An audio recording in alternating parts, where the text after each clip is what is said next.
pelajar semua.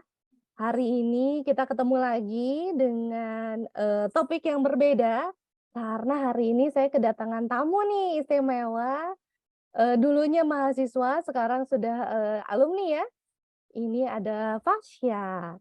Nah mungkin kita, akan menjelaskan tentang seperti apa kita dalam melakukan penelitian. Kalau yang sebelumnya kita sudah mengenali, oh ada ya teknologi artificial intelligence yang bisa kita gunakan dalam, membahas, mencari ide, atau kemudian mengetahui tentang topik-topik terkini dalam penelitian. Nah, sekarang kita akan membahasnya dari sisi kalau kita punya data, itu baiknya diapain gitu ya. Nah, sekarang kita perkenalan dulu. Nah, di sini udah ada, eee, enggak, jangan anak ya, adik aja ya, adik saya yang cantik. Silakan Fasya perkenalkan diri dulu dong. Oke, thank you Mbak Anissa atas kesempatannya ya Mbak untuk hadir di sini. Oke, sebelumnya perkenalkan dulu nama saya Fasya Adi Sarasvati. Saya fresh graduate dari Fakultas Psikologi Unpad baru banget tahun ini Iya. dan sekarang saya menjadi junior consultant di salah satu konsultan psikologi manajemen di Bandung. Seperti itu Mbak. Nah, Hmm, sebagai fresh graduate, lalu kemudian sebelum graduate pasti mengerjakan skripsi ya. Nah, betul. ini tuh pasti ada tantangan-tantangannya ya, karena saya juga membimbing beberapa, berkali-kali gitu ya, dan itu tuh menjadi, momok gitu ya bagi mahasiswa, gimana ya caranya menyelesaikan atau mengerjakan, skripsi itu dengan lancar gitu. Nah, Fasya Hmm. hari ini kita akan bicara tentang apa nih? Kita hari ini bakal bicara tentang outlier. Jadi tahap pertama banget waktu kita sudah ada datanya dan mau diolah gitu Mbak hari ini. Hmm, oke kalau gitu kita langsung aja, Fasya bisa jelasin nggak, apa sih outlier itu gitu ya, sehingga teman-teman di luar sana juga bisa, tahu dan kemudian bisa menggunakan metode yang sama untuk kemudian kita akan membersihkan data. Silakan Fasya. Oke. Oke, thank you Mbak. Ini aku share screen ya. Ya. Baik. Oke, jadi kita akan membahas terkait seperti yang tadi udah dibilang ya terkait dengan pengolahan data quantitative research yang biasanya anak-anak psikologi ini yang mahasiswa akhir nih yang sedang mengerjakan skripsi ataupun penelitian-penelitian lainnya. Jadi di tahap awal kita ada case dulu nih. Jadi misalkan di sini case-nya terdapat penelitian kuantitatif mengenai dua variabel, yaitu variabel X dan Y, dan juga terkait dengan UMKM di kota X gitu. Masing-masing item dinilai dengan skala Likert 1 sampai 5, di mana 1 itu sangat tidak sesuai dan 5 itu sangat sesuai. Jadi ada dua variabel dan masing-masing itu dinilai menggunakan skala Likert 1 sampai 5. Nah, penelitian ini ada 110 data. Jadi aku sudah mendapatkan 110 data partisipan yang kemudian harus diolah dan diinterpretasikan hasilnya. Nah, karena ini adalah penelitian kuantitatif, maka analisis dari data yang digunakan itu adalah berupa angka. Jadi karena variabelnya juga dalam lingkup psikologi, makanya harus ada terjemahan dulu yang dibikin konstruksi psikologinya itu bisa menjadi angka. Nah, caranya adalah sebagai nanti akan aku jelaskan satu persatu seperti itu. Baik, kita akan bahas dulu yang pertama nih. Yang pertama adalah terkait dengan outlier dan aplikasi yang akan digunakan nanti adalah SPSS. Nah, outlier itu apa? Jadi, outlier itu merupakan data yang memiliki karakteristik yang berbeda secara signifikan dari data lainnya yang dapat membuat data itu menjadi bias. Nah, pemeriksaan distribusi data ini menggunakan box plot pada aplikasi IBM SPSS untuk menghindari beberapa faktor yang menyebabkan terjadinya kesalahan pada penginputan data atau saat penelitian itu berlangsung.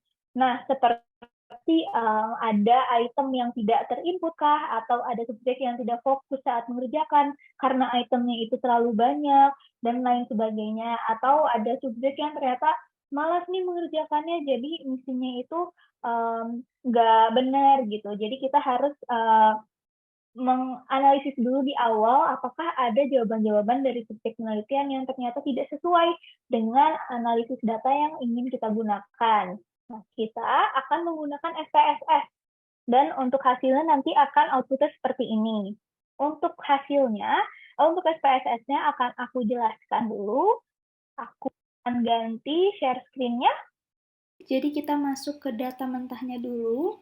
Ini merupakan data mentah dari penelitian yang tadi. Ada data demografi dan juga data keseluruhannya. Ini hasil dari pengambilan data dari partisipan, di mana ada skala Likert 1 sampai 5 dan di sini tuh ada 24 item. Dan sudah saya totalkan juga dengan menggunakan sum dan juga rata-ratakan menggunakan average. Nah, setelah itu kita copy data ini ke dalam SPSS. Berikut merupakan SPSS-nya. Nah, ini sudah saya copy ya untuk datanya dan kita bisa lihat di sini. Ini data view-nya kita tinggal copy aja di data view, lalu kita ke variable view.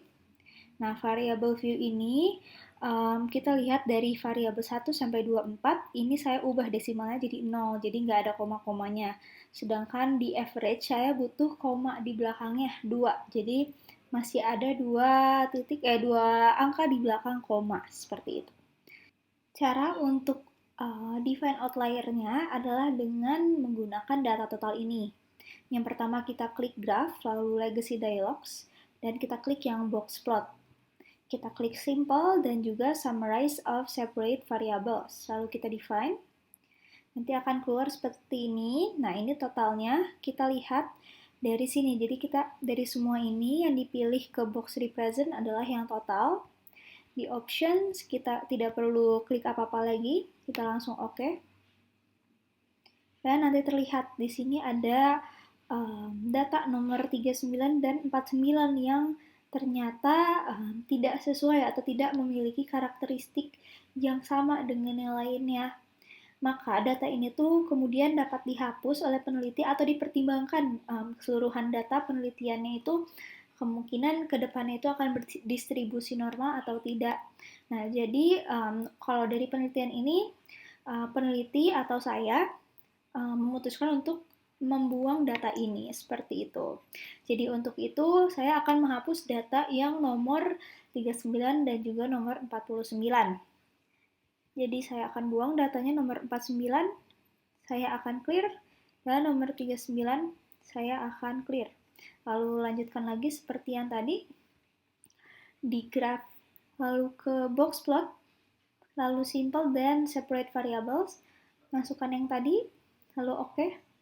Dan ya sudah tidak ada lagi outlier atau data outlier yang berbeda dari data yang lainnya seperti itu. Jadi yang tadi dua data itu akan saya hapus untuk penelitian ini. Oke, jadi asalnya responden 110 itu dihapus yang nomor 49 dan nomor 39 sehingga jumlah responden menjadi 108 gitu ya. Betul. Ya. Iya, jadi itulah 108 inilah yang kemudian nanti akan diolah lebih lanjut pada uji-uji statistik berikutnya sehingga kita dapat memecahkan atau menjawab ya hipotesis permasalahan yang memang kita ajukan dalam penelitian. Pak Ya, adakah apa ya saran gitu pada teman-teman seperti apa kita akan melakukan outlier ini? Oke, sarannya adalah yang awal kita harus benar-benar tentuin dulu nih biar data-data yang udah teman-teman ambil itu tuh dapat berguna dengan baik di penelitiannya. Kan lumayan juga ya Mbak kalau misalkan hasil outlier-nya ternyata bukan cuma 2 yang harus dihapus, misalkan ada 10 data.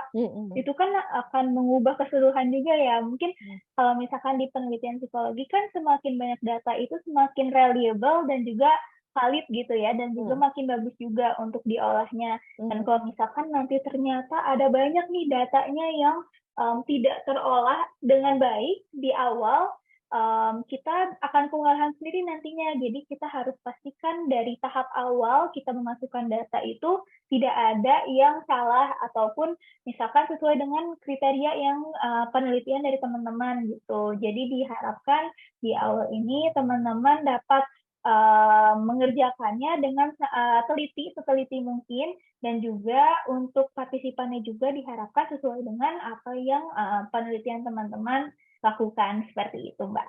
Iya, jadi sebagai tips kita tidak harus langsung mengeluarkan keseluruhan ya. Misalnya kalau tadi kebetulan adalah 2, tapi misalnya 10 kita bisa keluarkan dulu yang paling, eee, buletannya Jauh. mungkin paling jauh Mhm. gitu ya. Mhm. Misalnya kita keluarkan paling jauh tuh ada 2, ya udah 2 dulu, yang Mhm. 8 tetap dimasukkan, kita coba lagi, Mhm. outlier-nya apakah sudah lebih baik, kalau tidak berarti yang paling jauh lagi gitu ya. Jadi tidak Mhm. sekaligus agar datanya sayang ya kalau kebuang semua. Mhm. Iya. Betul.